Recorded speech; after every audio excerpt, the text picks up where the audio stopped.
говорит и показывает Монреаль. Говорит и показывает Монреаль. Телевидение Советского Союза начинает свою последнюю передачу из Канады с хоккейного международного турнира. Сегодня здесь в форуме завершается розыгрыш Кубка Канады. 6 сборных оспаривали этот приз, и вот теперь лишь 2 команды продолжают борьбу за этот трофей. В решающем финальном матче играют сборные Советского Союза и Канады. Матч судит арбитр международной категории Даг Олсон, Швеция. Позвольте вам представить участников сегодняшнего матча. Первые стартовые составы. Владислав Третьяк.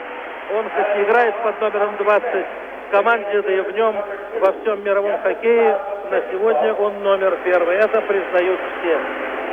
Вячеслав Фетисов, один из самых результативных игроков нашей обороны, обладающих мощным броском. Алексей Касатонов, номер 7. Физически очень сильный, мощный. Обыграть его 1 на 1 задача сложная. У него тоже мощный бросок. Крутов Владимир обладает резким, мощным броском, техничен, умело применяет обманное движение. Вместе с ним играет Игорь Ларионов, дебютант сборной, игрок умный, расчетливый, в этом сезоне будет выступать за ЦСКА. И Сергей Макаров, один из лучших игроков современного хоккея, был признан лучшим в Европе.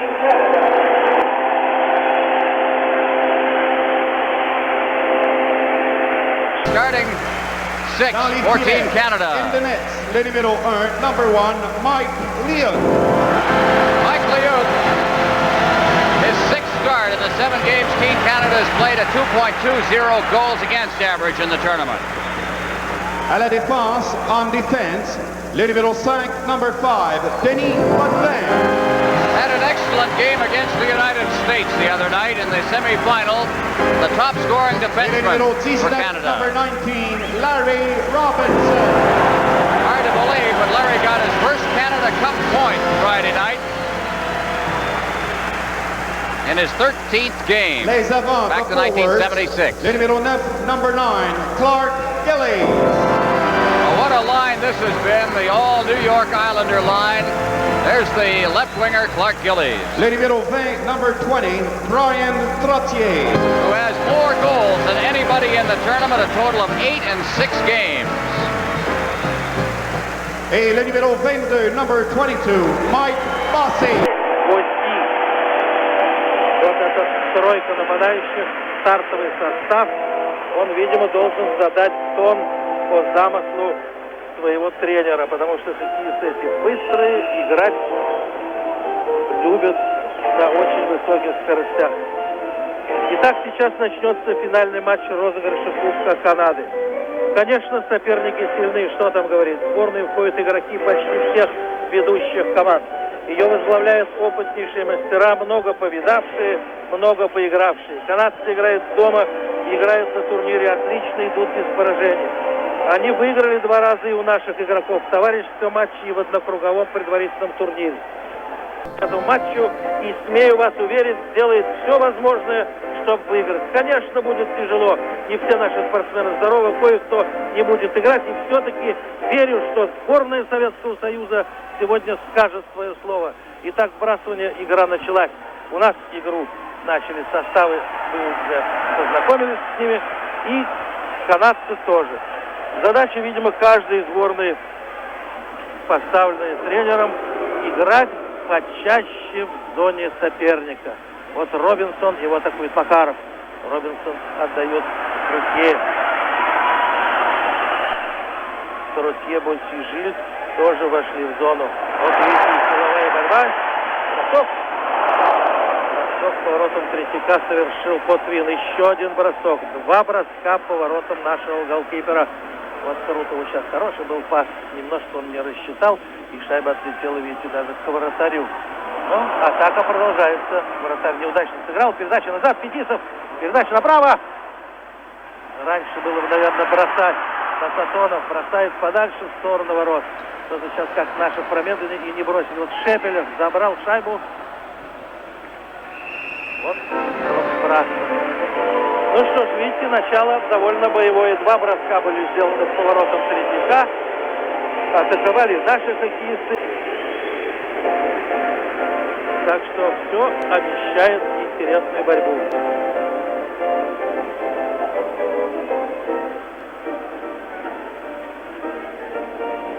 У канадцев играет Бурке, 4 и 8 добирают защитники.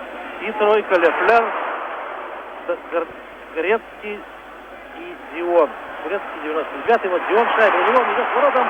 У нас Васильев, Бабинов и тройка Шепелева. Капустин, Шепелев, Шалимов.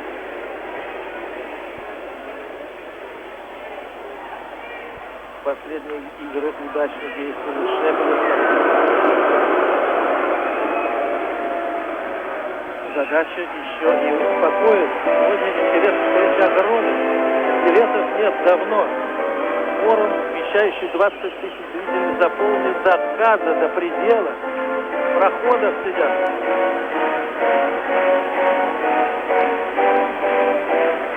Но видите, такая расстановка не устраивает канадцев. Они опять заменяют свой состав на поле. Опять Лефлер, Дион, Грецкий, Хартфур и Бурке.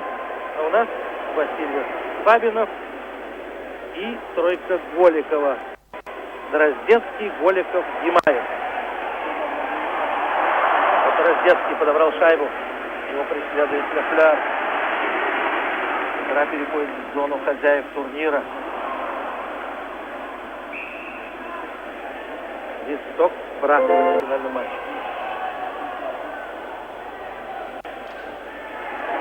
Энглом бросил.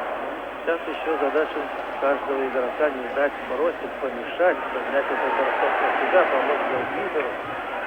Вот Энглом. Ох, хорошо сыграл Голиков. Но атака продолжается. Лединов.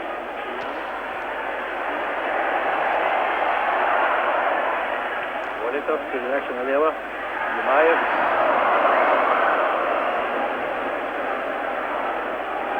Наши передают шайбу другу, пытается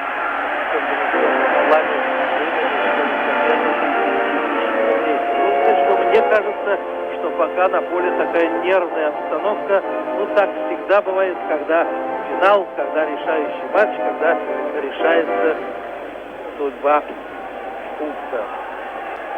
Ничьи ведь в сегодняшнем матче быть не может. Проходят олимпийские турниры. Вот Вин. Играет Кер. 18-й номер, 17-й Миддлтон. Вот он, Миддлтон, 15-й опередил его. Третьяк. Великолепно Третьяк клюшкой сыграл. Потому что он пропустил шайбу. Кстати, сейчас принадлежит хозяевам турнира. Они непрерывно атакуют. В то время играет в нашей зоне. Наш отвечает контратаку. Но вдруг подает Скворцову. Скворцов в зоне. Передача назад. Удастся бросить. Нет? Бросить не удается. Это Линман. Идет один.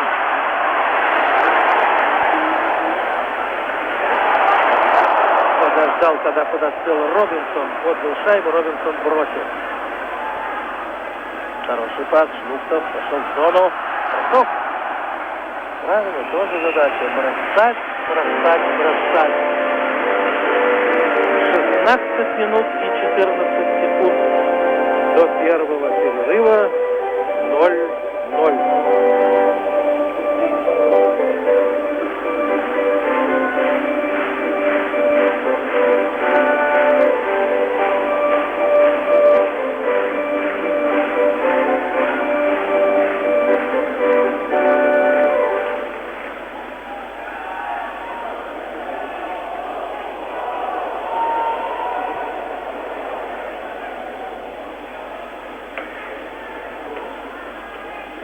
Пошли в зону соперника советские игроки.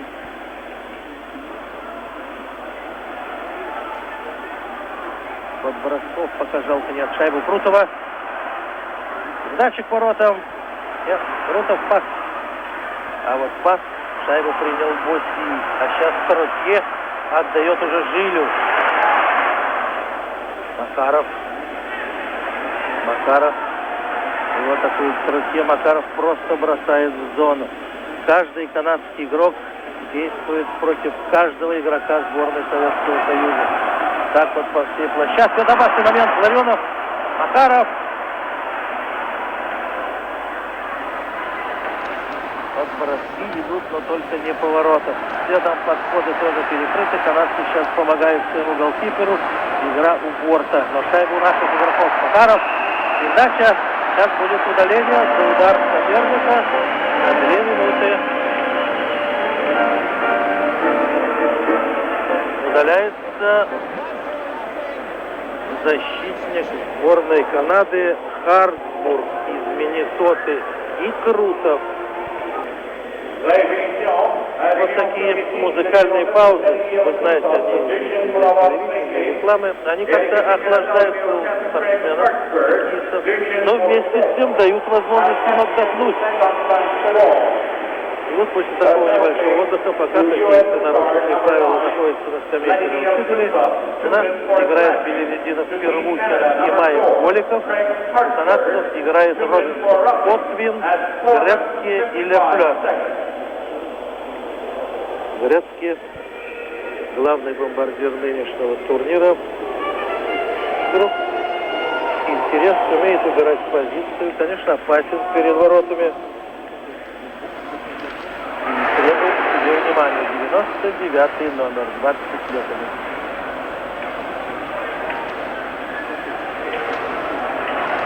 Первухин, Голиков, И.Гимаев.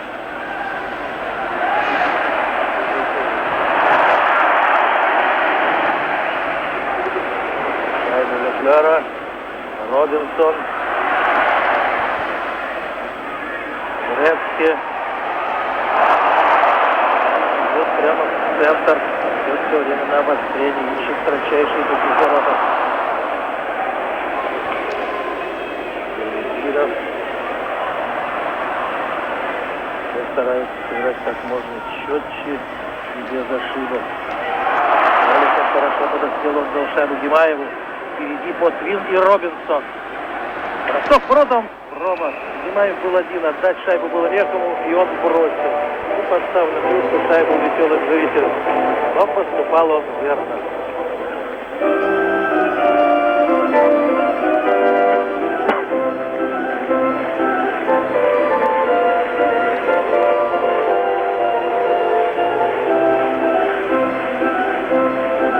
Касатонов, у нас Гейни Горь, Гейни 23 Горь, 91 номер, Бек 3 и защитник Хэнсблум номер 2. Через 50 секунд выйдет нарушивший правила игры.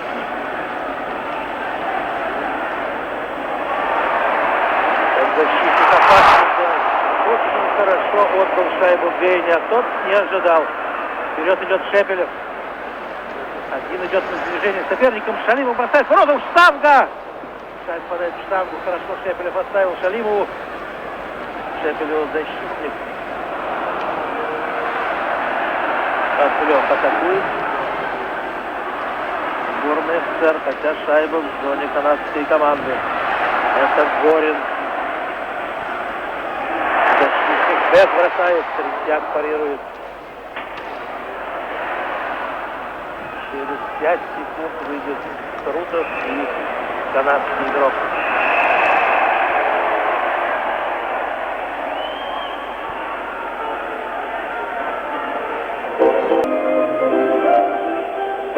Это Хартбург, защитник сборной Канады. Изменит он сейчас отдыхал 2 минуты. Вот он бросает. Сыграли наши защитники и Третьяк. Кстати, сложно было, но шайба все-таки. Канадцы при первой возможности бросают по воротам. В расчете на внимание, в надежде, что кто-нибудь допустит ошибку, но как-то шайба отлетит, можно будет ее забить. Наши стараются поточнее передавать шайбу друг другу и уж бросать наверняка. Вот пока был один хороший бросок Шалимова, шайба попала в штангу. других бросков опасных пока не было. Потвин Робинсон, Труд и жив. Шайбу Макарова. Вот Макарова нет. Какие нарушения, как удар по рукам, арбитр продукта. Вот Потвин отдает. Потеряв шайбу, наши нападающие спешат назад. Третьяк поймал шайбу.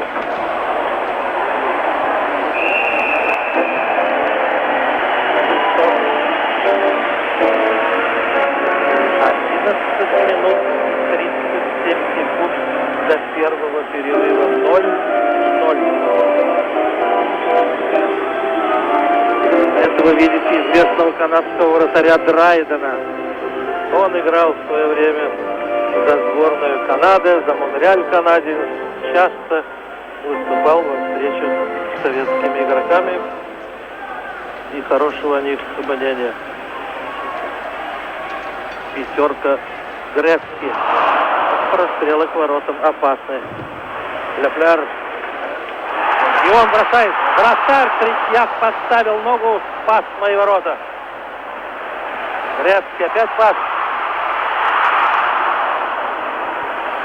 Вот шайбу Дроздецкий отбивает. В.Голиков. Касатонов отправляет налево. Передача с фланга на фланг, но пока ни успеха не имеет. Передача-то просто с фланга на фланг, но не точная. В.Голиков бросает в зону. Стремился И.Гимаев, но здесь уже и Лефляр. Никитов, бросок.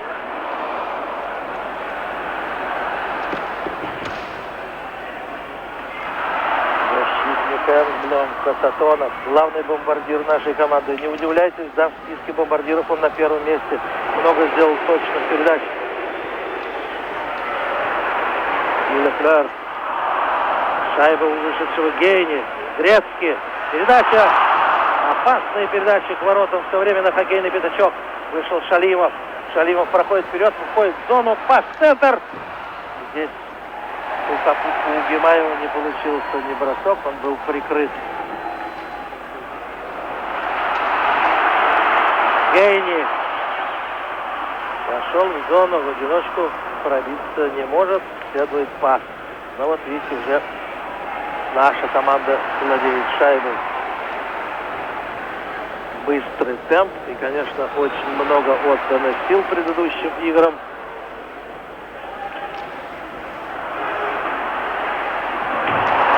Силовые приемы пошли. Шепелев.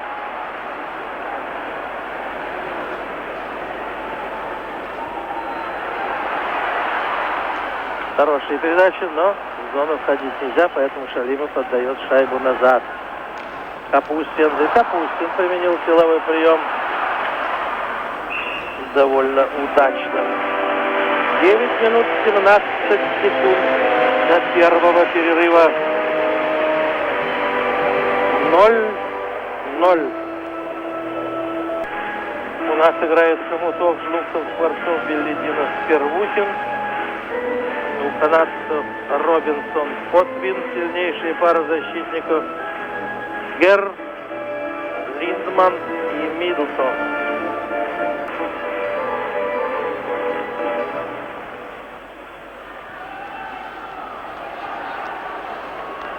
Беллидинов, Первухин, Жлуктов. Канадцы, потеряв шайбу, все моментально отходят назад.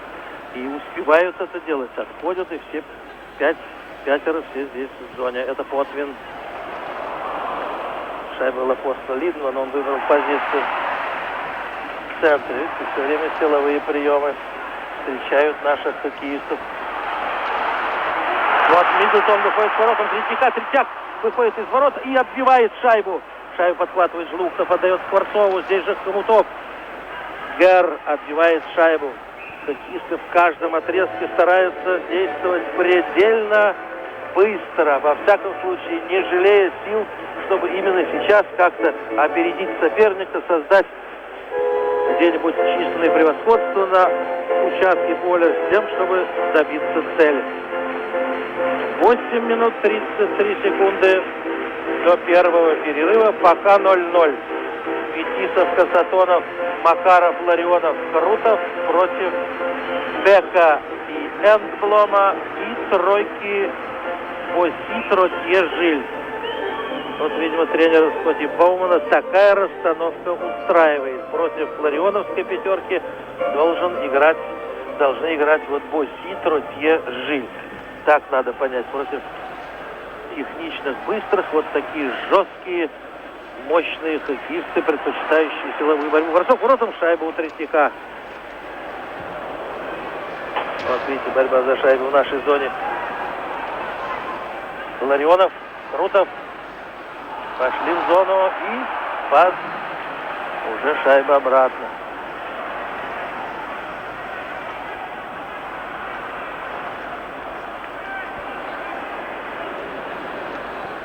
Конечно, в такой быстрой игре и такому множеству непрерывных силовых приемов нужно привыкнуть. Смена в ходе игры. Касатонов отдает Ларионову. Крутов вошел в зону, бросок воротом, бросить не дали. Крутов уже лежит, но шайба у Макарова. Макаров ушел от защитника, затем сейчас должен бросить. Макаров уходит к воротам.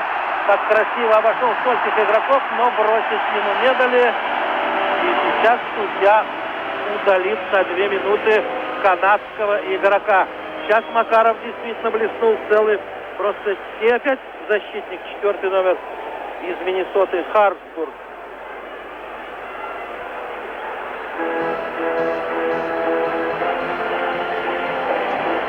Нет, вот видите, я допустил ошибку. Удаляется Крутов. Вот что он сделал, честно говоря, я не видел. Думал, что нарушил ошибку защитник. Ну, посмотрим. Очевидно, неправильно.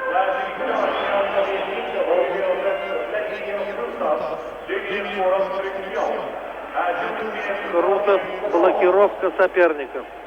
Не вовремя. Итак, численное преимущество на стороне канадцев. 7 минут 29 секунд до конца первого периода. Бабинов, Васильев, Шлуптов, Скворцов.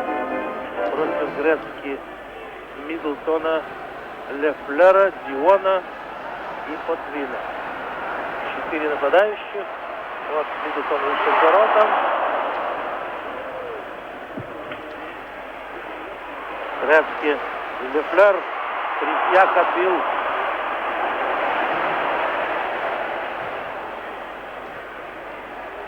Атакует сборная Канады. И он, шайба из зоны не выходит. Миртон, и вот Васильев. Играют наши защитники перед воротами, помогает Третьяку.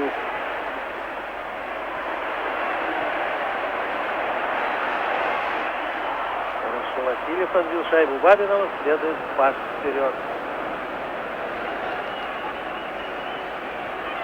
Почти минуту выстояли. Потвин отдает вышедшему Жилю. Пас назад. И опять шайба в средней зоне. На этот раз из Луктова.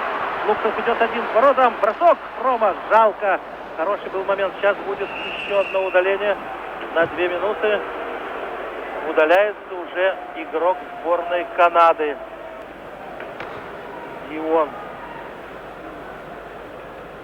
Один из техничных игроков, 30 лет ему.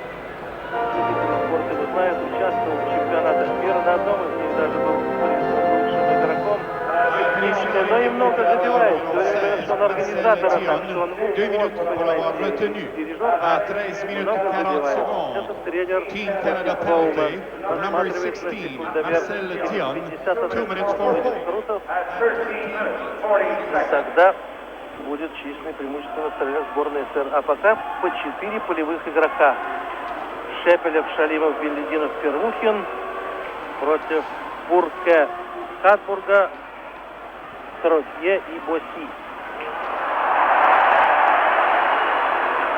Ответ сборной СССР. Первухин. Хорошо идет. Перевести шайбу на противоположный фланг. Сложно, но хотелось бы. Нет, шайба парижата в вбрасывание.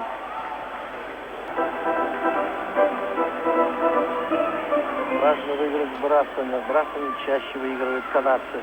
И Гейни играет с ними. Вот Робинсон пасует Горингу.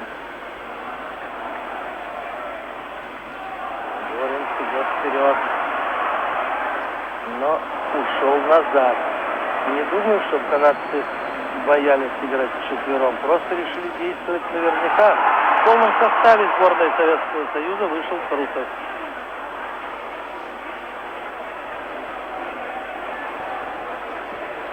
Это Гейни. Шайба у Крутова. Надо идти вперед. Еще 50 секунд численного преимущества Касатонов.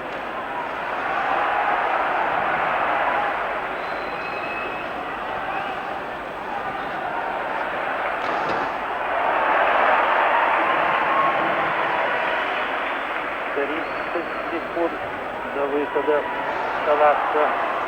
Вот здесь все правильно получается. Надо идти вперед. Голиков. Передача Фетисову. Фетисов в зоне. Проходит Подвина. Подвин нарушает правила. Сейчас капитан сборной Канады за задержку отправляется на скамейку нарушителей.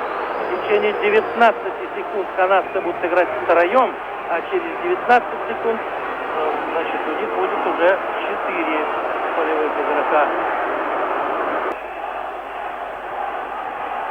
Все на трибунах, зрители, игроки, тренеры, судьи, все смотрят на секундомер. Иону еще 19 секунд сливать на скамейке нарушителей. Под Вину 2 минуты. У нас играет Голиков, И.Гимаев, Дроздецкий, Фетисов и Касатонов. Против здесь 4 игрока пока на поле совещаются. Остается на поле Третьяк и защитники Хартфорд и Бурке. Бурке из Бостона, Хартфорд из Миннесоты и Третьяк из Нью-Йорка, Исландия. Вот надо выиграть вбрасывание. А бросать наши защитники могут и Фетисов, и Касатонов. Вот Фетисов, Касатонов. Фетисов. Много передач. Бросок по воротам. Бросок-то и не получился. Дроздецкий отдает Фетисову. Пас Касатонову. Бросать надо. Выходит 4-й игрок. Передача. Да, Дроздецкий упустил время для передачи. Но шайбу У.Гимаева. 4 игрока у сборной Канады. Касатонов бросает. Бросок. Идет. Добавляли шайбу в ворота, но вратарь спас положение. Такой выгодный момент. Так шайба смогла пойти. А сейчас игра продолжается. Еще минута 20 секунд.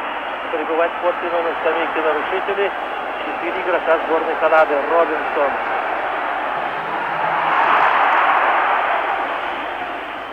Третьяк поскорее отправляет шайбу подальше от Фетисову.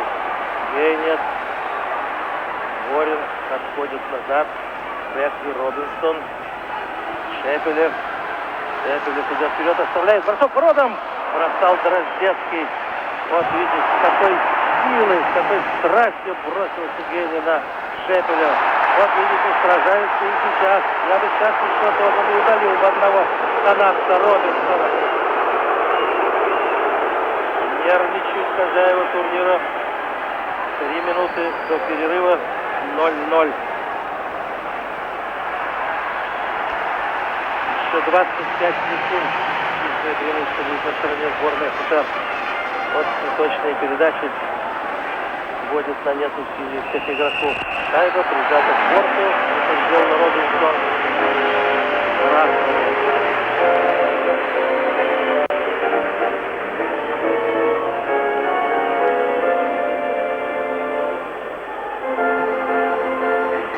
Через 17 секунд выйдет Подвин. Скворцов, Желуктов, Хомутов, Васильев, Бабина. Против Миддлтона, Гера, Третьяк и Хартфорда.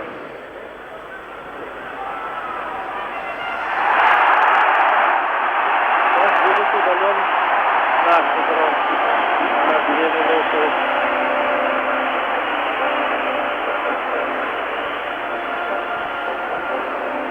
Скворцов.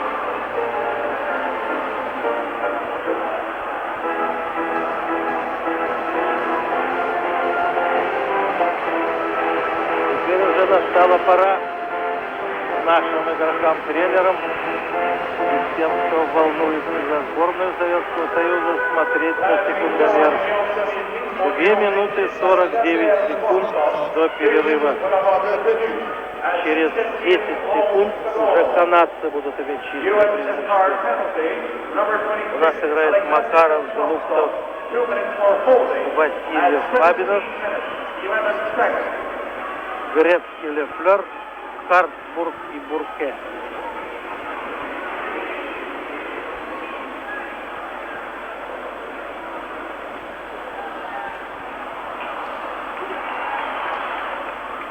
Вышел Потвин.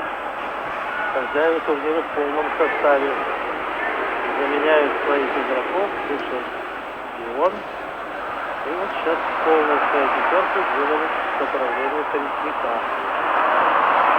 Хорошо. Шайба отброшена на Жлуктова. Жлуктов один идет на сближение с соперником. Бросить не удается. И отыграть тоже. Гелефер. Третьяк очень точно, расчетливо перестётил своим товарищам.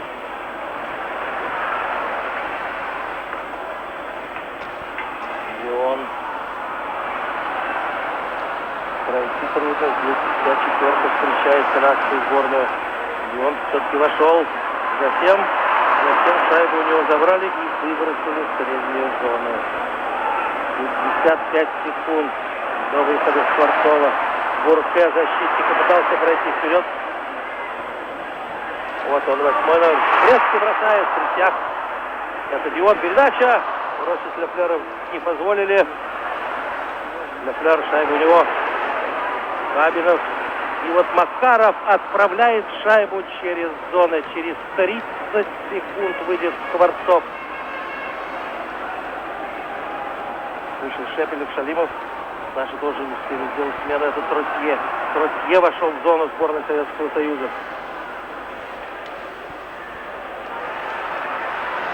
Вот. Передача. Потвин. Пошла последняя минута. Бросок. Третьяк ловит шайбу. Отлично. Вот, кстати, сейчас до перерыва остается 53 секунды. Через 4 секунды выйдет Скворцов. Сегодня и вчера во всех газетах было немало сделано интервью канадцев. И где-то так проскальзывало, что все-таки боятся они, что в воротах сборной играть будет Третьяк. Действительно, все отдают должное нашему мастеру, считая его лучшим вратарем мира. И как-то спокойнее, когда он играет. Первый период, сколько опасных атак, сколько бросков, сколько голевых положений. Третьяк пока защищает ворота своей команды надежно. Еще 53 секунды и бросок.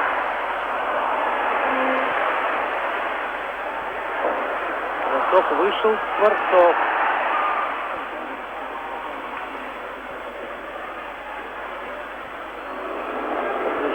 Отправляют шайбу через все зоны. Вбрасывание в зоне Третьяка.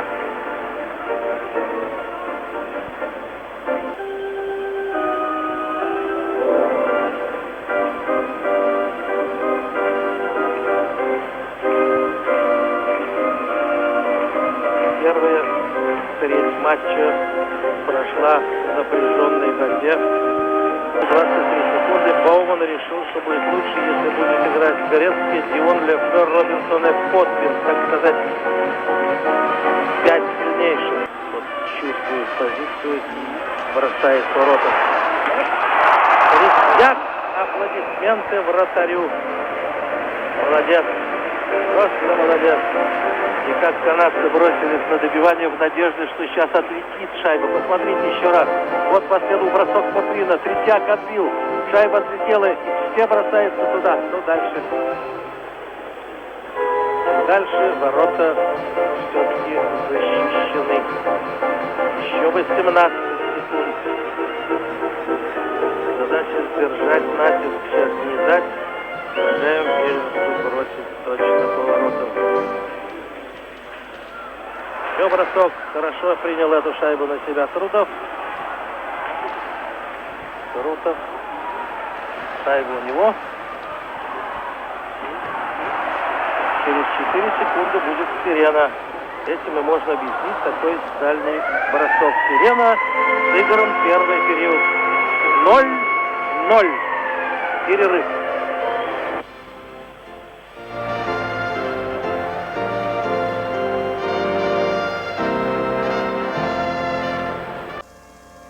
Team Canada filing out of the dressing room area here at the Forum on the west side, and there's Ken Linseman as you take a look at the statistics in that first period of a goalless 20 minutes. The attendance here at the Forum, 17,033 to watch this game, and it's an excited crowd who have come to see Team Canada defend its Canada Cup championship.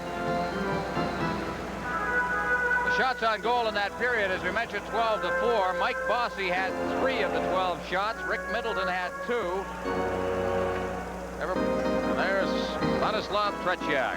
We started to mention that broken ankle he suffered at the beginning of 1980 may have been a blessing in disguise, because the feeling was they were overusing Tretьяk.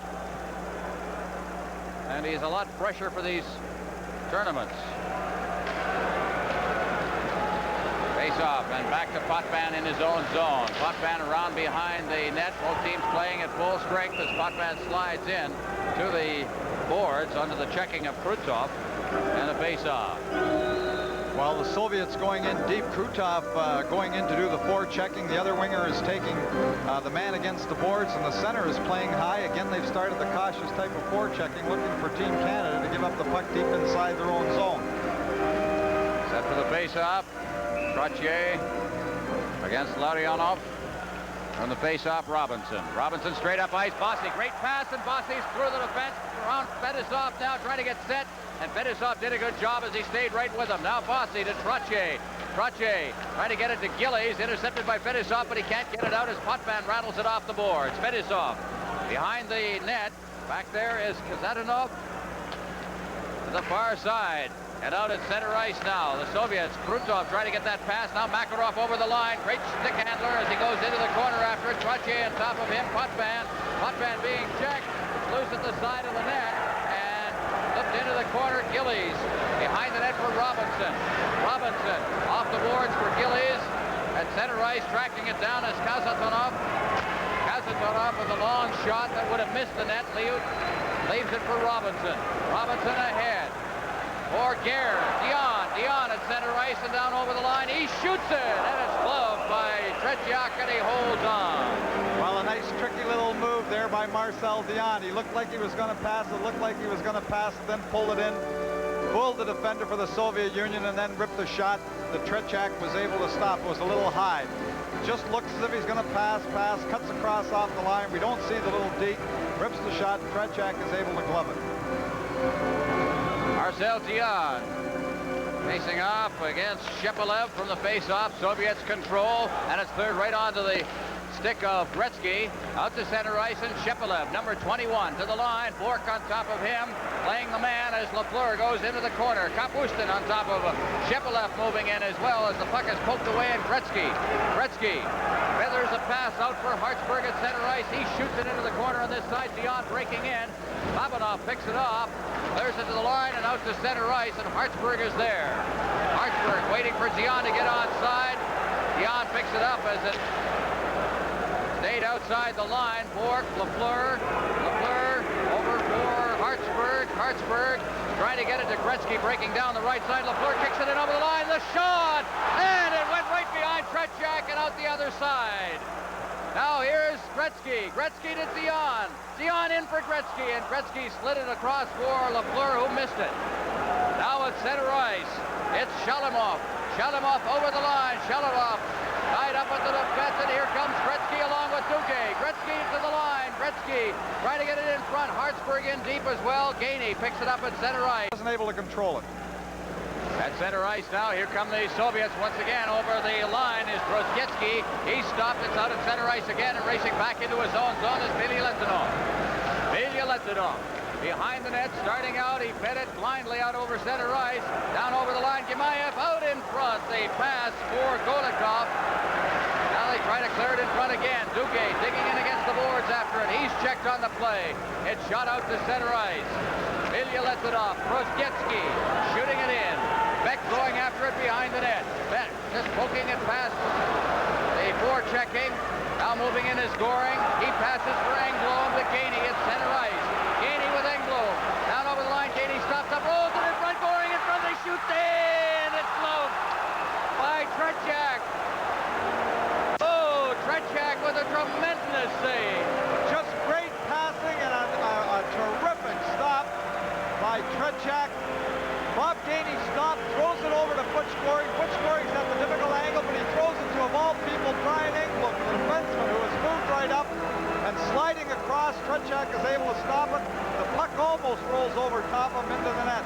But who would realize that Brian Engblom is up off the edge of the crease trying to convert that three-way passing play? Well, those who watch him with the Montreal Canadiens recognize him as a defensive defenseman, but once in a while he'll tramp up ice and help out. Doesn't happen a lot. Took some lessons from Serge Savard with the Canadiens, who do the same thing. Here behind the net, Middleton out in front, and there was Linseman all alone, but he couldn't get the handle on it. Fetisov ahead, Komutov over the line, Fetisov, and he hooked it wide. Moving in at the blue line is Kazanov. It's out to the line. Now here comes Middleton with Gare, and Middleton just flips it in, and he takes a hard hit. In the corner now as things open up. Out to the blue line, Potvin. At center ice, Komutov. Middleton comes right back in as he gives it to Linseman. Middleton on the give and go, but he couldn't control it. Middleton out in front. It goes by everybody. On the far side, Sportsov. He loses it to Gare. Middleton behind the net, along with Fetisov. Cleared around the boards. On this side, Komutov. At center ice for Shalutov. Shalutov, the shot. Steered into the corner by Liut. Now out in front, it goes by everyone at center ice, Babanov. Babanov backing up. The Soviets making a change. Off the boards and past Bossy. At center ice, puck is cleared back into the Soviet zone. And back for it is Babanov. On top of him is Trottier. Puck comes to the blue line. Bossy clearing it into the corner. Great effort by Bossy. Behind the net now, Kazanov. Gillies throws a check in there. All kinds of contact. Trottier, Bossy's out in front of the net. Trottier battling behind the net. Bossy's got the puck. Moving in his fork, and he took a shot. Now out at center ice. The speedy Makarov down over the line. Makarov looking for a man in front. Krutov couldn't hold it. Out in front of the shot, they score! Larionov got that pass. The defense got trapped down at the other end, and it paved the way to the goal. Well, what happens is the Soviets come with the late band. You see Makarov looking for the late band right in the slot. Krutov, as the last defender goes by him, he goes by the net, throws it back out in front of Larionov, who converts the pass. But the Team Canada got caught at the blue line, and they had the fourth man coming. You see three men for the Soviets in the picture, and it's the fourth man coming late in the play, Larionov, who converts the pass to score for the Soviet Union. Well, Team Canada running into a hot goaltender here, and the Soviet Union has taken the lead. Larionov will get the goal. The details in a moment is against the boards. Here's Engblom. Engblom shooting it off a leg. The Soviets come to center ice with Shepelev. Shepelev passing it for Kapustin. Shepelev covering up, gets set in front of the net, and it's off Gretzky's leg. Gretzky to the far side for Zion. Zion trying to get it to Gretzky. It's cleared in front off the skate of Engblom and chipped out to center ice by Beck. Zion trying to feed it ahead for Vasiliev. Beck crossing center ice, shoots it in. That's Babanov off the boards. Engblom will go back into his own end for it. Out of his net is Liut to leave it for Engblom. Engblom ahead for Lafleur, up to Gretzky. Gretzky to the line, he's checked. Puck brink wide, Shalamov, he is knocked down. And it's called for a face-off. Canada Cup-81, we'll continue in a moment. Face-off right at center ice, the goal. Larionov, his third of the tournament from Krutov and Makarov at 4:56. From the face-off, puck bounces high in the air. Gainey battling for it along with Rozhetsky against the boards. Loose at center ice, Goring trying to get it as he hit the line by Bilyaletdinov, and it's cleared back into Team Canada territory. Potvin off the boards at center ice for Gainey along with Duguay. Gainey winds up Bilyaletdinov behind his own net. Fetisov ahead now to big Shlutov at center ice. Over the line come the Soviets. Shlutov gets that drop pass, rolls it in front, and it's deflected into the corner. Fetisov, Gare, Now on the far side, Schwartzoff. Hartsburg, he's checked on the play. Big Schwartzoff now out to the blue line. Here's Fetisov. His shot is blocked. Went off the ankle of Gary. Seems to be favoring it a bit as the puck is cleared out over center ice. Fetisov goes back down into his own zone. Fetisov at center ice. The Soviets moving the puck well now. Shluptov. Shluptov in over the line. Shluptov with a shot. Down goes Liut. He's got it underneath him and holds for a face-off. Canada Cup 81 will continue in a moment. Both teams opening up now. Zhluktov moving across that line, going to the outside, making that shot. Mike Liut stopping it, going down, making sure he kills that rebound. But the teams now are starting to open up and go more end-to-end. They're throwing a little bit of that caution to the wind now. Larionov, Krutov, Makarov, the line for the Soviet Union.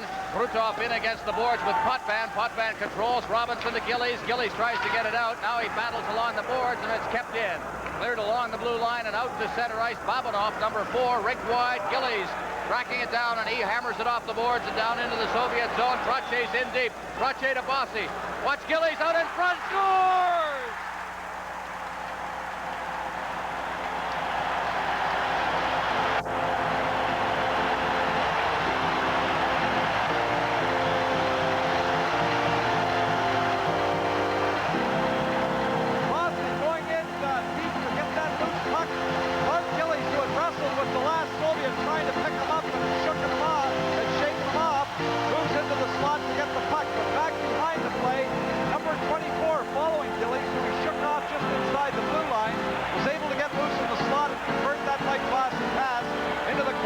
Tretchak, and we got a brand new hockey game.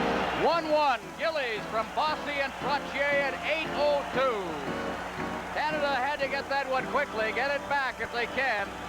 And they did. Compté par le numéro 9, Clark Gillies. Now we've got some programs on the ice, very quickly cleaned up, and we're ready to go here. There's part of that big crowd here at the Forum, 17,033. There's Jethro, as they like to call him, Clark Gillies. His second goal of the tournament is from the face-off now. Kapust, and he missed it. Just ducked away from a check by Potvin. Robinson shoveling it along the boards. Pervukin keeping it in. He cleared it to the side of the net over to the far corner where...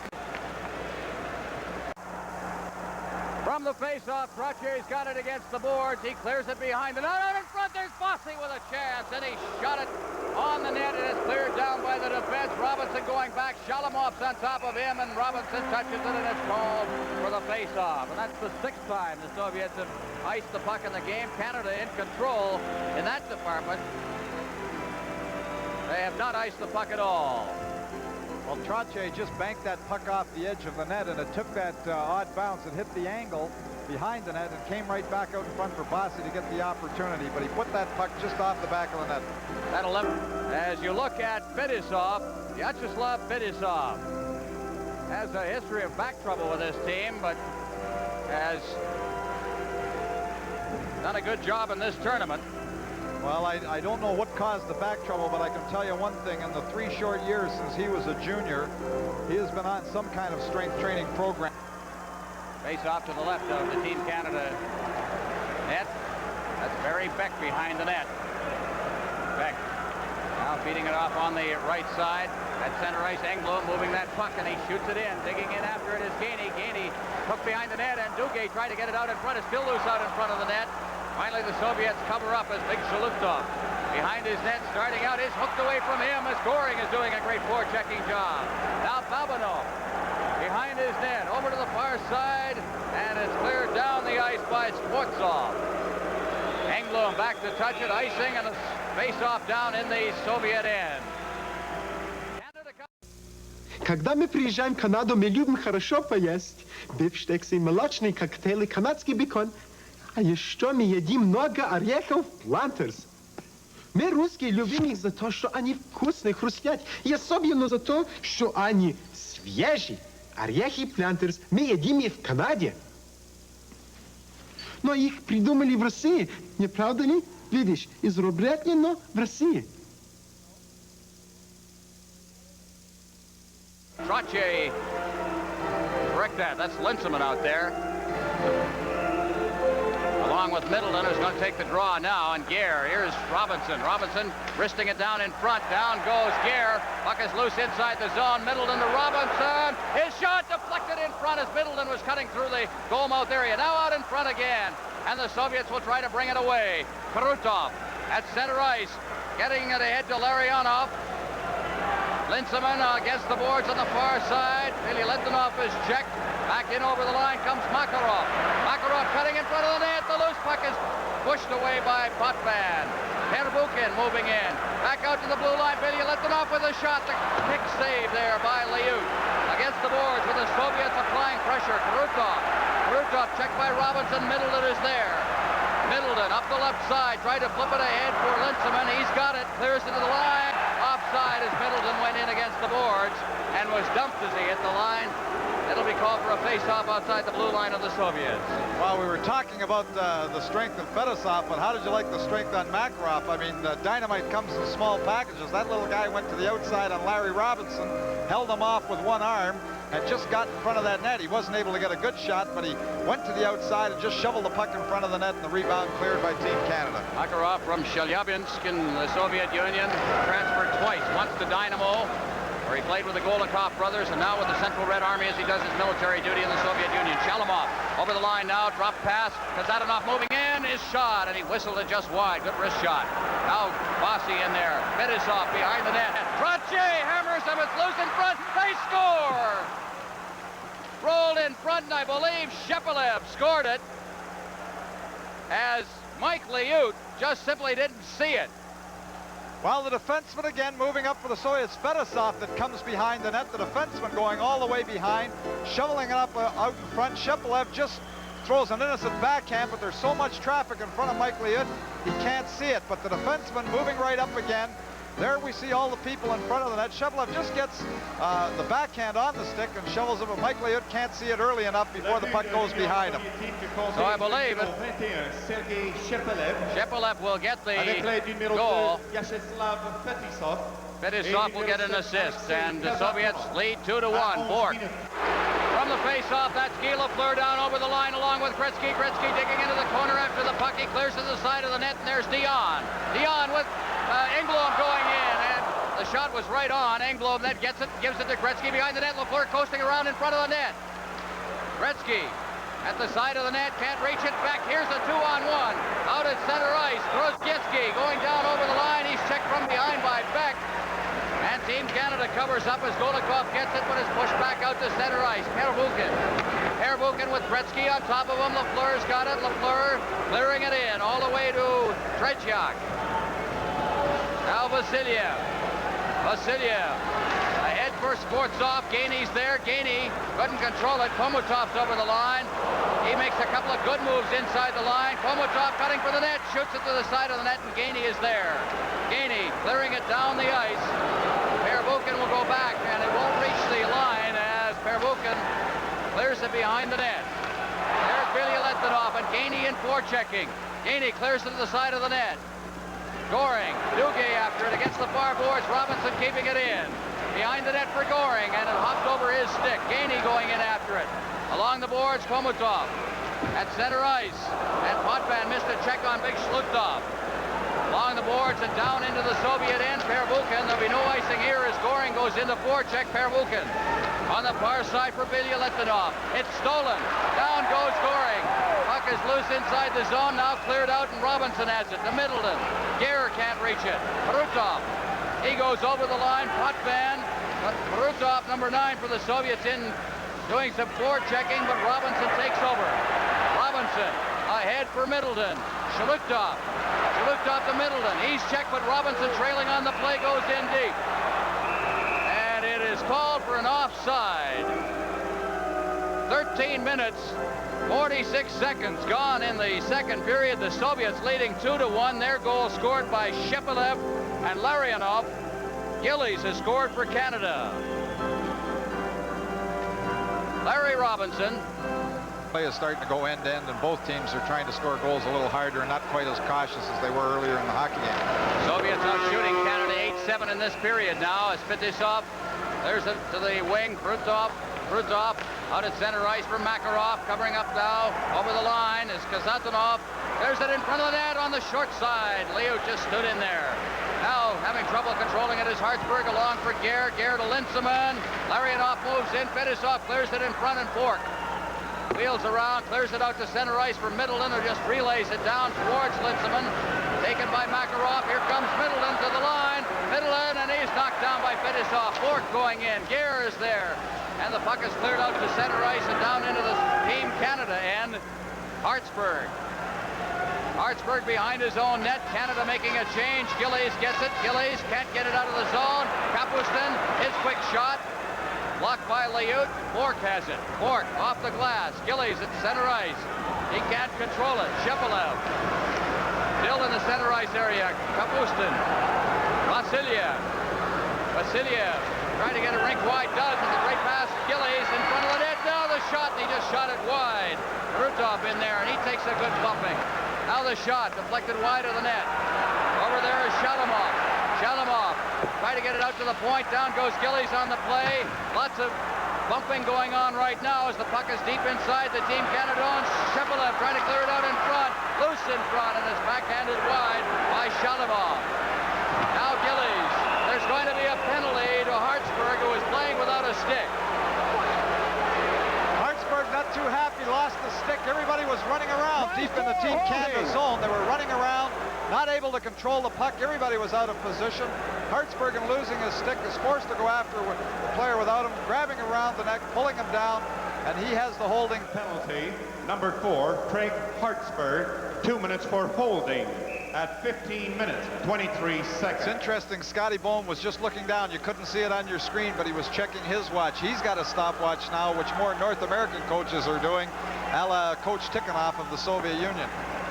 As he shot it past Kazanov, and back to get it will be Golikov. Golikov with Gainey on top of him. Fedosov. Fedosov cutting in front of his own net. Ahead now for Makarov. Makarov working around Robinson. He's got a clear path to the net. He gets set in front of the net. He shoots, and Liut with a glove save. Well, Makarov just showed a burst of speed and caught Team Canada's defense. Both of them standing still, going around Larry Robinson, then coming back to his forehand all by himself with Mike Liut. Mike Liut stood his ground and comes up with the glove save, but Makarov created that at the great speed outside of Robinson. Now he cuts. Hotband coming across, going the wrong way. Makarov coming back to his forehand. Knocked down by Gainey, back checking just as he gets away the shot. And the shot going against the grain, coming across the flow, and Liut right there. 3:54 remaining in the period. 2-1 the Soviet Union leading, and there's Joe Clark, leader of our opposition, in attendance. From the face-off, Liut blocks it. Robinson. Robinson. Shalamov. Shalamov being checked by Goring. Kapustin off the boards. Fedosov keeps it in. Over to the far side. That's Kazanov in front. Kapustin breaking in, number 8.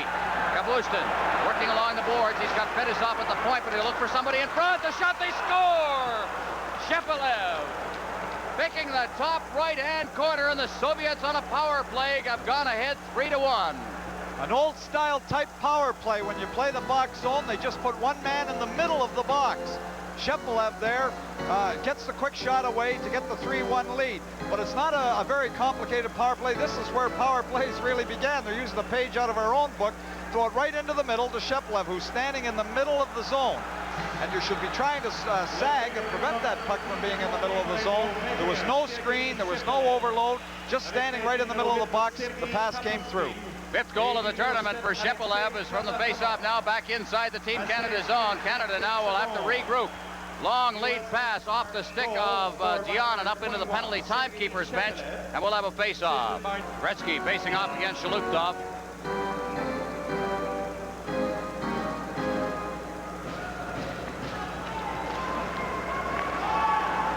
Now from the face-off, Engblom ahead. Gretzky, Dion breaking in. Dion looking for that path to the net himself. He one-hands it onto Tretjak.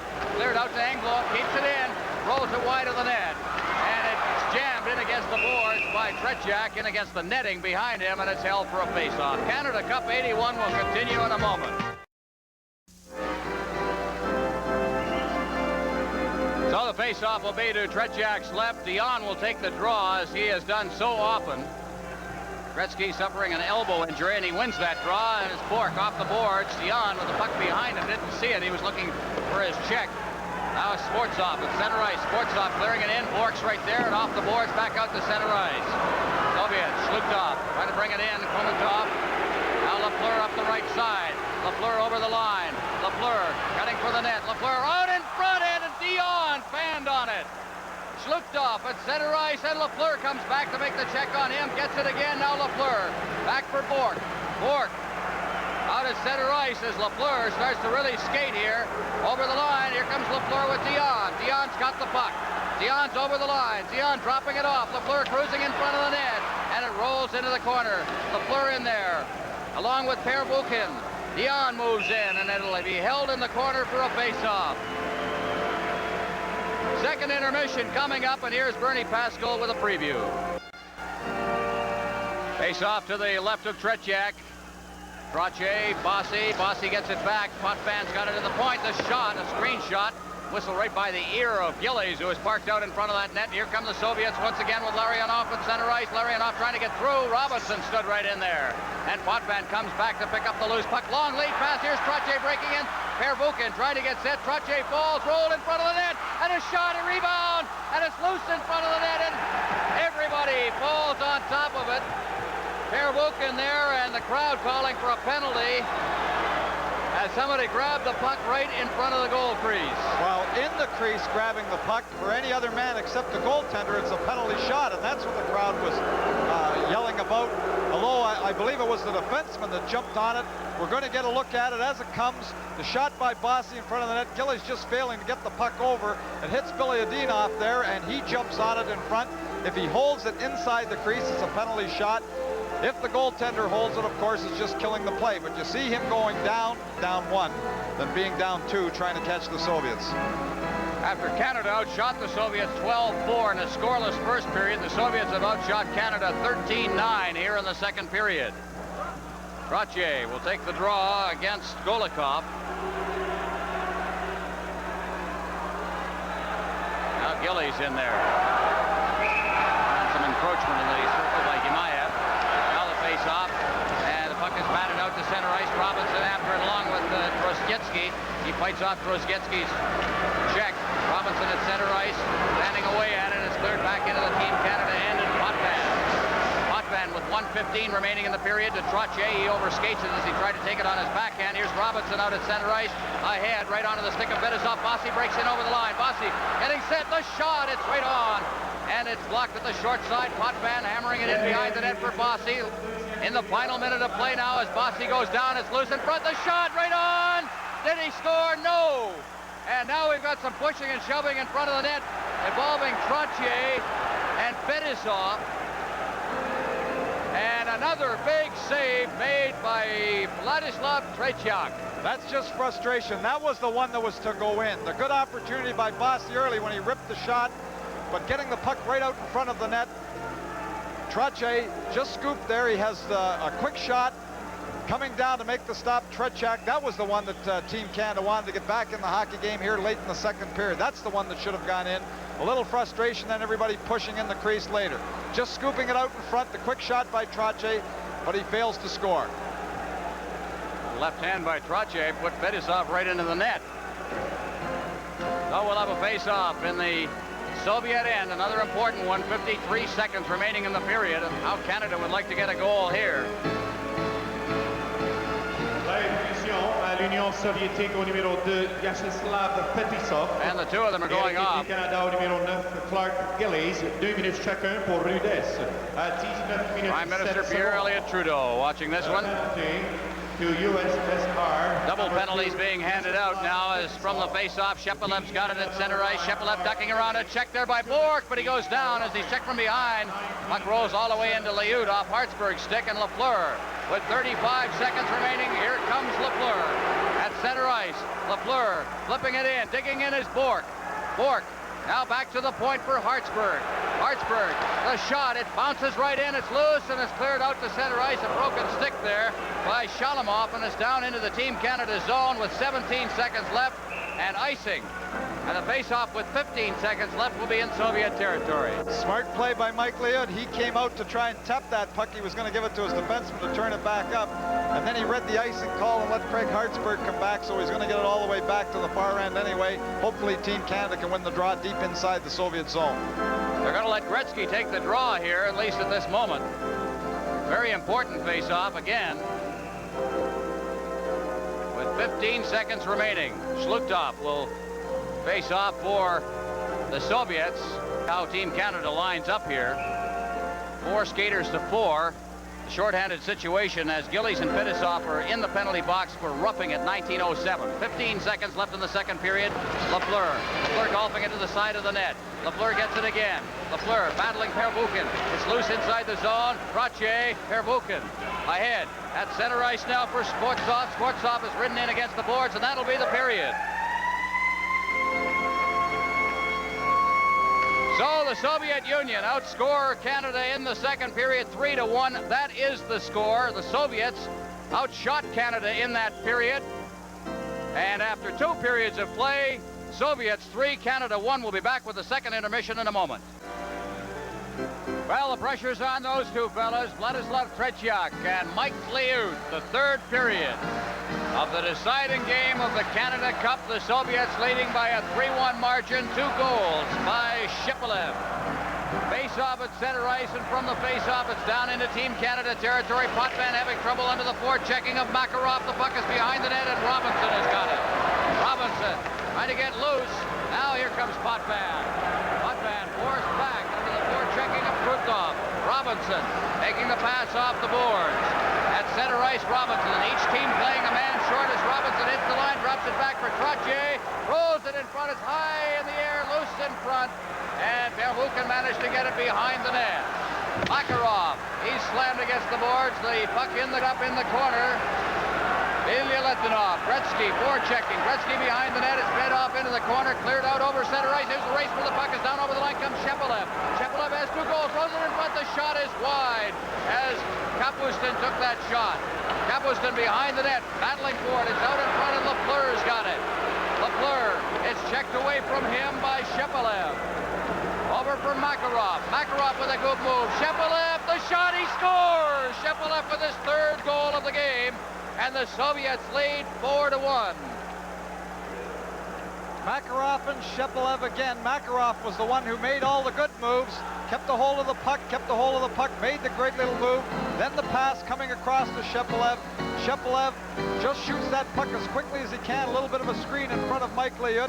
But it was Makarov who did the good stick handling inside the zone before Shepylev was able to get the quick shot with a little bit of traffic in front. Makarov making the little move. Shepylev taking over with the puck. Mike Liut not seeing all the puck as Bork was skating in front of him, trying to clear and get in front of that shot. Face off at center ice. It'll be uphill for Team Canada from here as the puck comes off the boards to the far side. Fetisov is checked. It's cleared in. Liut behind his net. Rozhetsky racing in, but it's cleared to Gainey. Ahead for Goring. Goring at center ice. We'll have the details on that goal for you in just a moment as Gainey goes in deep, makes the check, cleared in front, and Goring fanned on it. Over on the far side, it's Gimayev at center ice. Gimayev shooting it in. Out of his net is Liut. Liut having trouble with it at his feet, gets it into the corner for Duguay. Goring, Duguay, Gainey. Gainey at center ice. Gainey over the line, gets set, the shots right on the rebound, and Gainey after it, but he shot it wide. Along the boards for Beck, and Beck fan to Linsman. The Soviets get it, but lose it as Linsman covers up. Linsman to the line with Middleton. Linsman, the gear is shot, the rebound went wide as sliding into the goal mouth. Here's a shot, it's blocked at the defense. There's going to be a penalty to the Soviets. Gear in the corner, trying to control it now to Middleton. The goaltender is out, and touching it in the corner is Fetisov, and it's called for a face-off. A penalty will be called, and Canada will have a power play advantage. Canada Cup 81 will continue in a moment. There he is, Alexei Kazhatonov. He's in the penalty box. Interference to call at 3:23. The goal, Shepylev his 6th from Makarov and Shalamov at 1:39. That has given the Soviets the lead. 4-1. Potvin. Back to Lafleur. Lafleur in deep. Bossy against the boards. Bossy backing into the corner, looking for that man. Gives it to Lafleur. He's got a good shot, but he gives it back to Bossy. Bossy in front on the backhand, and is poked away from him, and Potvin couldn't reach it as he was slow getting over. Potvin over to the far side for Lafleur. Lafleur back in his own zone, gives to Bossy. Bossy circling, cutting in front of his own net. He's at center ice. Bossy carrying the puck, he shoots it in. Gretzky moving in deep. Gretzky, and a weak pass out in front is gobbled up by Krutov, and he brings it to center ice. Krutov and Lafleur backed away on it, and they score! Krutov! Lafleur backed away on the play. Krutov got that extra 2 steps and blasted it home. Well, that's the danger of playing forwards on the point. The Soviet players all off the bench just to jump all over Krutov. Krutov just dips as if he's going to shoot the puck, and Team Canada forced to use forwards on the point, trying to get back in the hockey game. Guy Lafleur just turns away. Krutov goes in and makes no mistakes. But just dipping, defenseman, in this case, it's Guy Lafleur. You see him turn away from that fake slap shot. Krutov moves in and makes no mistake the second time. Krutov with his 4th goal of the tournament, as you see it again, unassisted. And this crowd here at the Forum has gone very quiet as Scotty Bowman looks on. 15:52 remaining in regulation time. You're going to get caught when you're behind by 3 or 4, trying to catch up. Potvin at center ice, hits the line. Canada still on the power play. In for Bossy. Bossy trying to chip it in front. Gillies has got it. He's got Canada's only goal. Gillies shot it off the boards. Racing over there is Babanov. He shoots it down to the Team Canada line where Robinson has got it. Robinson tried to kick it. Gets it to Gillies. Gillies in traffic. And Vasiliev has it. Vasiliev ahead for Shalimov. Shalimov in front of the net, clears it to the far side where Vasiliev's got it. He's got a man in front, and it's cleared out over the blue line. Gillies against the boards, just ticks it back to Robinson. Robinson ahead at center ice. Gare can't get loose. Gare's got it now. Gare checked by Shalimov. Still after that puck, and he races. До конца финального матча международного хоккейного турнира Кубок Канады остается ровно 15 минут. Сборная Советского Союза выигрывает со счетом 5-1. После первого периода 0-0. Во втором периоде Ларионов открыл счет. Жиль провел ответную шайбу в ворота Третьяка. Затем Шепелев добился дважды успеха, причем третью шайбу забрасывал в тот момент, когда наша команда имела численное преимущество. Вот бросок поворотом. Опасный момент, как поворот сборной Советского Союза, но, по-моему, все обошлось благополучно. Да, Фитнесов выталкивает буквально шайбу из своей зоны. А в начале третьего периода Шепелев забрасывает 4-ю шайбу, и Крутов в тот момент, когда сборная Советского Союза играла в Москве, провел 5-ю шайбу в ворота канадцев. 5-1 в пользу сборной Советского Союза. Как-то пытаются канадцы сейчас наладить игру. По левому флангу идет вперед защитник Тесс, пробрасывает шайбу в зону сборной Советского Союза. Там Петисов идет борьбу с Дугеем, шайба остается у нашего защитника, передача на правый фланг. Потом следует отличный перевод на противоположный левый фланг Н.Озерову. Н.Озеров главный уже канадской сборной, против него Гей не применяет прямой прием. И быстрая атака уже канадской сборной на ворота Третьяка. Вот опасный момент, бросок к воротам. Дугей пытался забить шайбу, не получается. Еще один бросок к воротам Третьяка. Просто сегодня великолепно играет Владислав Третьяк. Шайба у Дугея. Расстрел вдоль ворот, подставлял клюшку Кейни. Но шайба уже оказывается в средней зоне. А затем наши защитники выбрасывают ее поближе к воротам канадцев. Смена по ходу матча. У нас уже вышли на лед Желудцев, Варцов, Хомутов, Листинов, Бергутин и пятерка Грецкий у канадцев. Дион, он на подбрасывание. Приходит ближе к площадке на Лефлера, подставляет ее Грецкий. Передача и атака быстрого сил сборной Советского Союза. Подход по правому флангу, подход в зону канадцев. Его сзади находит Лефлер. Причем атакует неправильно, с моей точки зрения. Но арбитр сегодняшней встречи Дакошин не останавливает игру. Игра уже быстро перемещается в зону сборной Советского Союза. Он передача, бросок поворотом, это Дион атаковал. Шайбу подхватывает затем Луктов, отдает направо Скворцову. Скворцов проходит красную линию и сбрасывает шайбу в зону канадцев. Там его подхватывает после. Отдает направо Леклер. Леклер переводит игру на левый фланг Диону. Дион не совсем точно обработал шайбу. Макаров ее выбирает. Свисток арбитра. Игра остановлена. Выбрасывание в средней зоне. 12 минут и 8 секунд до конца встречи. 5-1 в пользу сборной Советского Союза. 5-1 сборная Советского Союза впереди в матче с хозяевами турнира с хоккеистами Канады. Выдержав трудный натиск соперника в первом периоде, этот период закончился ничью 0-0, овладев инициативой, полное преимущество на стороне советской команды, которая сегодня играет очень грамотно, очень расчетно, очень тонко. Если хотите, сегодня вот эти полтора периода, начиная со второго и третьего, полностью переиграла, так сказать, тактические мысли тренеров, тактика нашей команды. Играют советские хоккеисты дружно.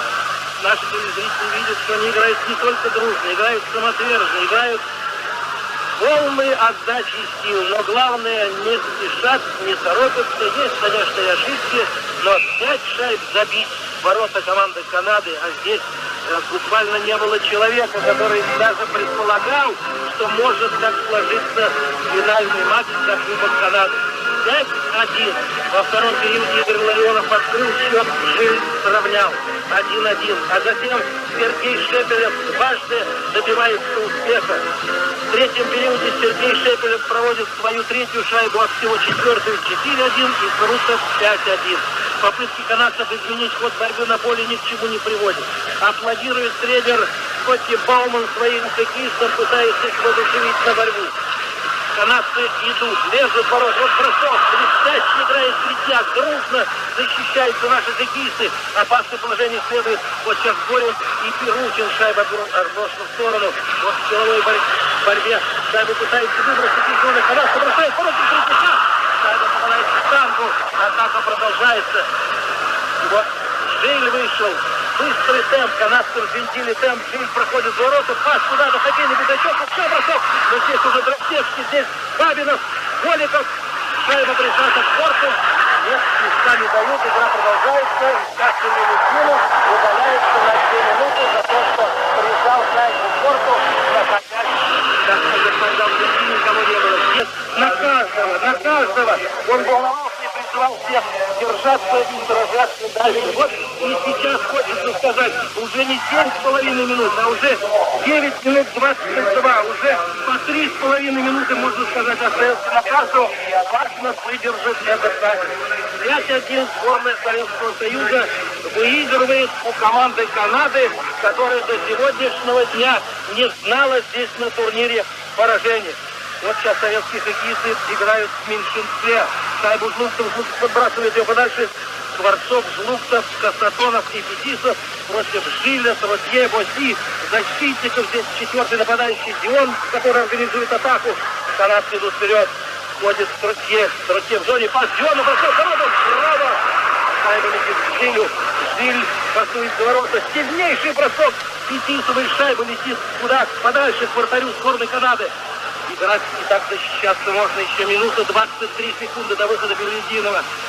Канадцы опять идут вперед. 5-1. Не ожидали лидеры этого турнира. Уже вопрос кубка был по существу предрешен. Ждали только официального вручения.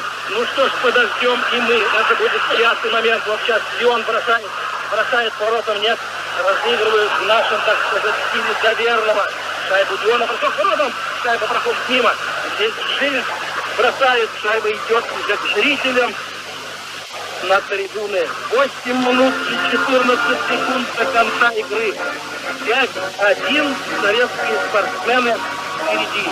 Любители спорта знают, что когда наша команда отправилась туда, в Канаду, тренеры не раз говорили, что все-таки основная цель — чемпионат мира, который будет в Хельсинки. И очень хорошо, что молодые хоккеисты, которые ни разу, есть такие у нас, не играли против знаменитых профессиональных игроков, сборной Канады, Америки. Им хорошо здесь будет проверить свои силы, возможности. Конечно, могут быть и неудачи, но турнир хороший. Турнир так же, как и турнир здесь, труд и право. Словом, подготовка к мировому первенству продолжается, и хорошую школу получают, хорошую закалку наши хоккеисты. Вот выступают здесь при 20 тысячах зрителей в этом зале, в Монреальском форуме, против очень сильной сборной Канады. Канадцы атакуют, опять они идут вперед. Митсон выбрасывает шайбу, очень точно, круто подбрасывает ее сейчас. Задача быстрые, 4 игрока сборной СССР против пятерки Грецки. Вот Грецки выходит к воротам, очень хорошо Бабин подбрасывает шайбу. Снова атакуют канадские игроки. Грецки, шайбу у него, рядом с ним Митч, 4 города. Здесь Гилли Флер, пас назад по Твину. Капитан сборной Канады бросает воротам, шайба проходит мимо. Затем Гилли Флер, и здесь Макаров, и, наконец, капитан Васильев отбросил шайбу, но и борьба продолжается.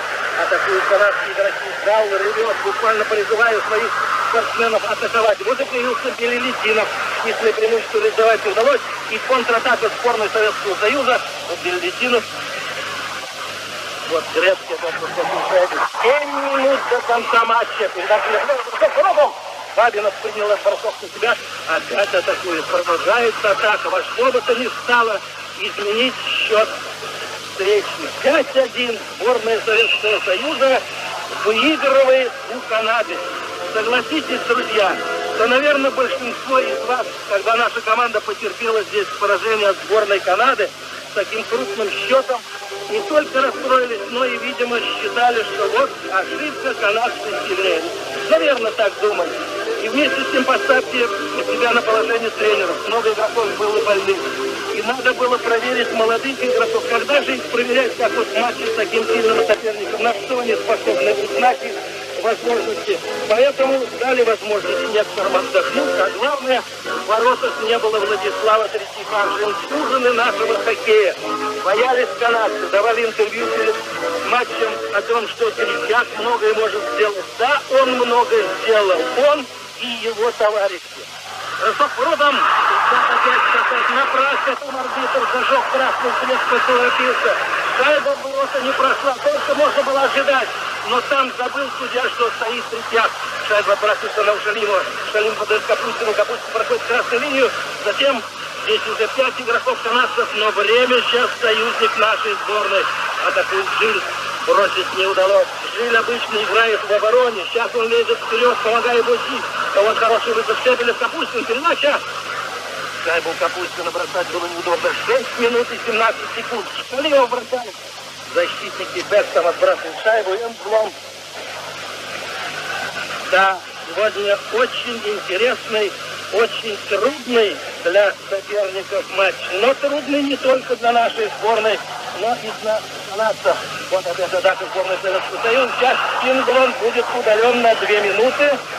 И теперь уже сборная Советского Союза будет иметь численное преимущество. 5 минут и 55 секунд до конца матча. 5-1. Впереди сборная Советского Союза. Но перед началом сегодняшнего матча, когда мы вели наш репортаж, я сказал о силе канадских игроков и в то же время спросил, так что же значит у сборной Советского Союза в финальной игре нет никаких шансов, никаких надежд. И сказал, что верим, что наша сборная, которая так тщательно готовилась к сегодняшней встрече, скажет свое бедствие слово в сегодняшнем матче. И она его сказала. Вот сейчас сборная Советского Союза продолжает наступление. Теперь уже мы имеем численное преимущество. Бросок родом, промахнулся Голиков. У нас играет Касатонов вместе с Фетисовым. И вот Друзья, Голиков и И.Гимаев. Вот передача Друзьяцкому, Касатонову. Хороший розыгрыш шайбы. Теперь надо бросить бы поточнее. Бросок воротам. Шайбу вратарь отбил. Но атака продолжается. Сейчас шайба выходит в среднюю зону. Горин вошел в зону Третьяка. Но вынужден отойти назад, потому что наши подоспели в оборону. Вышел Гейни, Горин в зоне, выходит в центр, но он один. Здесь Гимаев подбирает шайбу, канадцы заменяют своих игроков. 4 минуты и 53 секунды до конца матча. 5-1 сборная Советского Союза выигрывает впереди в матче с хозяевами турнира, с хоккеистами Канады. Шайбу Маканова, Сергей Назаров идет вперед. Затем следует пас еще дальше Крутов и Робинсон. Робинсон отбрасывает шайбу в сторону, Потвин падает, шайбу наш бросок, Крутов выходит в ворота, бросок, нет, бросок не получился, его здесь атаковали, и вот еще бросок, и шайба, как мы говорим, вышла из игры. 4-26. Советские спортсмены хорошо играют. Приятно смотреть, когда так успешно действует твоя команда.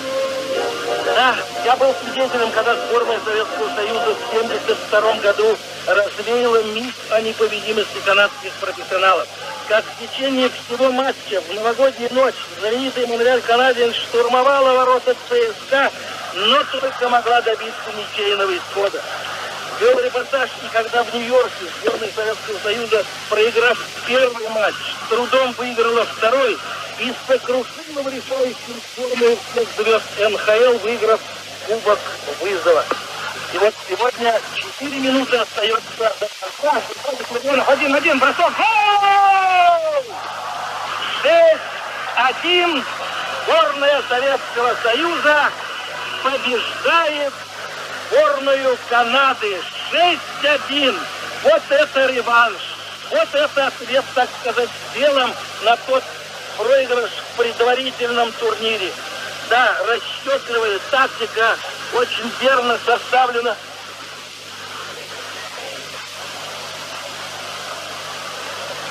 Очень верно составлен план игры, который четко выполняется игроками. И 6 заброшенных шайб в ворота сборной Канады. Зрители постепенно стали уходить. А ведь перед началом было масса здесь зрителей, которые стали, когда вышла сборная Канады, считали, что все в порядке, победа будет на стороне знаменитых игроков. Сейчас их не узнать, они устали. Советская команда очень четко действует в средней зоне. Вот сейчас Хомутов отбрасывает шайбу. Ну что ж, последние атаки, 3,5 минуты. Можно, конечно, забить шайбу в ворота Третьяка, если он позволит. Наверное, можно, но только одну или две. А уже 6 вряд ли. Тем более, что в сегодняшнем матче, как вы знаете, игра идет по олимпийским правилам. Кубковый матч. И уже теперь сборная Советского Союза, которая лишний раз сегодня всем напомнила о том, что у советского хоккея есть свой неповторимый характер. Бывает и трудно, бывает и тяжело, бывают и ошибки, но цель одна. И сегодня сборная Советского Союза побеждает сильнейшую команду Канады, сборную страны. Сейчас шайба у Шепелева. Шепелев отдает Капустину. Капустин бросает розом, вратарь отбивает. 2 минуты 39 секунд. У нас никто не рискует. Внимательно следят за перемещением соперника в средней зоне, но ни Жизнь, ни Боси, ни Тротье, ни Грецкий, ни Лефлер, никто не может прорвать дружно играющую оборону нашей сборной во главе с Владиславом Третьяком. Я думаю, что любители спорта, когда они придут на наш чемпионат страны, который начнется скоро, 26 сентября, у них будет хорошее настроение, потому что в этот период советский хоккей одержал 2 победы. Команда Центрального спортивного клуба армии в Италии выиграла Кубок европейских чемпионов. И вот через минуту и 51 секунду прозвучит победная сирена, которая возвестит о том, что сборная Советского Союза нанесла сокрушительное поражение здесь в Форуме на сборной команде Канады. Реванш взят. В команде Канады играет Робинсон, Потвин и тройка Митсон. И он бросает. Шайбу в ворота не идет. Попытки прорвать оборону сборной СССР ни к чему не приводят.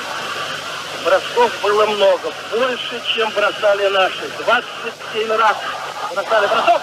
Гол! Еще одна шайба, забитая Голиковым в ворота сборной Канады.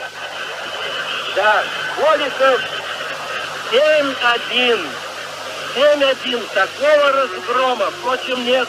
Мы помним и 6-0 в Нью-Йорке. Мы помним Наша сборная проиграла здесь несколько дней назад 7-3. Так вот, за 7 шайб есть ответ, тоже 7 шайб. Ну а 3 канадцы смогли провести только лишь одну. Еще минута и 21 секунда до конца третьей. После игры здесь будет вручен Кубок Канады сборной Советского Союза. Большой кубок. Атакует команда Канады. Вот передача на хоккейный пятачок. Здесь и Эдмонсон был, и Мидсон, и Герш. Но уже полное превосходство. В классе на стороне чемпионов. Последняя минута матча. 7-1. И вот выход на Форум. Бросок! Забивает еще одну шайбу. 8-1 за 41 секунду до конца встречи. Вот теперь и загадка для тренеров канадских, журналистов канадских. Что они завтра напишут после того, как не было буквально ни одного человека, который мог здесь сказать, что Канада уступит первое место. Без единого поражения, играя очень сильно, мощно, канадцы действительно демонстрировали игру высочайшего класса. У нас больные, Мальцев не смог выйти на поле. Капустин играет третий матч, уже пошутил, больной не смог сил. Красевский был закултирован в матче с командой Чехословакии, но вышел на поле и все-таки проявив и волю, и характер, выдержку. Вот сейчас мы будем аплодировать 34 секунды сборной Советского Союза. Отличная победа, великолепная победа, тоже можно сказать, над всеми звездами канадского хоккея. Да, 21 секунда, последние силы хозяев поля и уверенная игра советской команды в средней зоне, в зоне защиты, точно защищает, шайбу отбрасывает подальше в сторону. И вот еще 5 секунд, и матч окончен. Можно и не применять силовые приемы, это уже напрасно. Слишком поздно. 2 секунды, звучит музыка. Как вы слышите? Мне лично эта музыка не нравится во время хоккейных матчей. Ну пусть звучит. Как сейчас она звучит приятно. После такой блестящей игры сборной Советского Союза. Я вижу волнующихся тренеров Виктора Тихонова, Юрьевного, начальника управления Федерации хоккея Бориса Майорова, руководителя делегации Регины Десятый. Сирена, победа со счетом 8-1.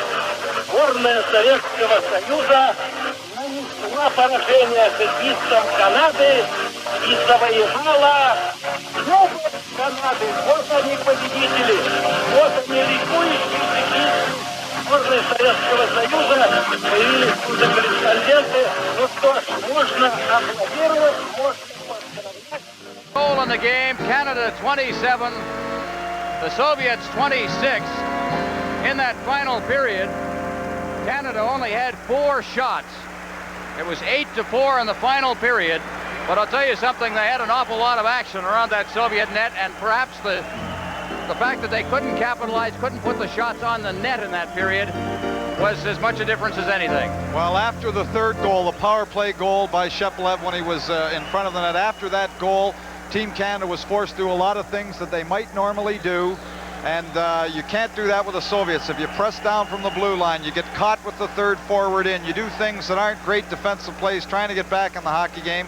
And the Soviets were patient enough to wait for those mistakes that Team Canada would make, and when they break out, they don't make any mistakes, and they just ran it up after the 3-1 score, taking advantage of all kinds of Team Canada defensive mistakes, trying to get back in the hockey game.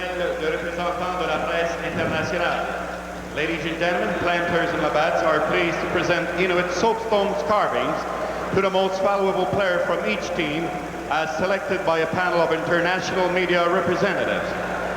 Acceptant le prix Planters de l'équipe de l'Union soviétique, Monsieur Alan Eagleson, qui remettront la Coupe Canada à l'équipe gagnante, who will present the Canada Cup to the championship team, Team USSR.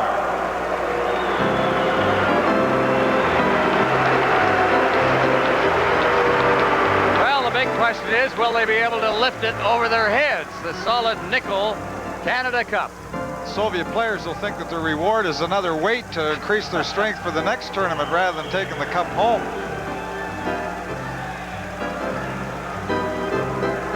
Well, they call over Valery Vasiliev at age 32.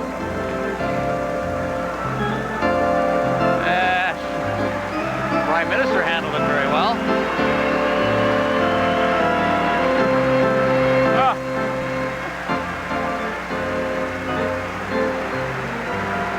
Now will we get the traditional skate around the Forum?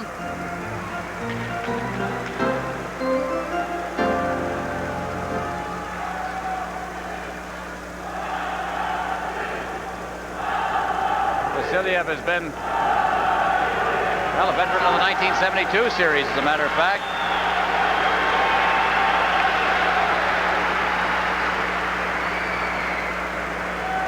Well, I don't think there's going to be the...